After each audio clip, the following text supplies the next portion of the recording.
বই কিন্তু সারা পৃথিবীতে ভাইরাল। হ্যাঁ বাবা,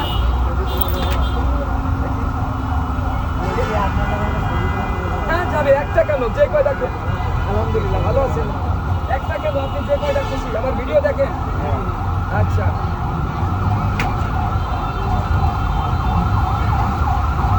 ওকে। বই দেখবে? এটা বই দেখবে। একটা ছন্দ বলেন। এটা ছন্দ বলবো? হ্যাঁ হ্যাঁ, আচ্ছা, কি ছন্দ বলবো? বলেন আপনার পছন্দ মতো। তাহলে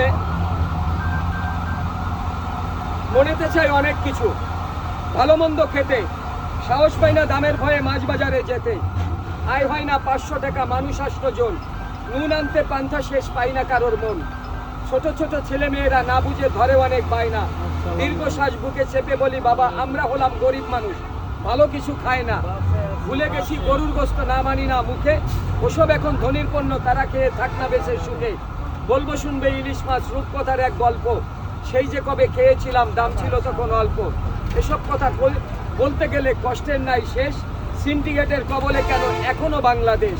প্রিয় বন্ধুরা, আমরা কি আদৌ পারবো সিন্ডিকেট মুক্ত হতে? শেখ হাসিনার সময় বলে ইলিশ মাছ ভারতীয় দিয়ে দিতে, এই জন্য দাম বেশি। শেখ হাসিনা চলে গেছে 2 বছরের উপরে, 2 বছরই, কিন্তু আজও তো ইলিশ মাছ সেই শেখ হাসিনার আমলের থেকে বেশি দাম। তাহলে কি হয়েছে? শুধু শুধু আমরা করেছি তার বদনাম। আসলে বাস্তবতা আমরা মানি না, আসল কিছু জানি না, এটাই হলো সত্য।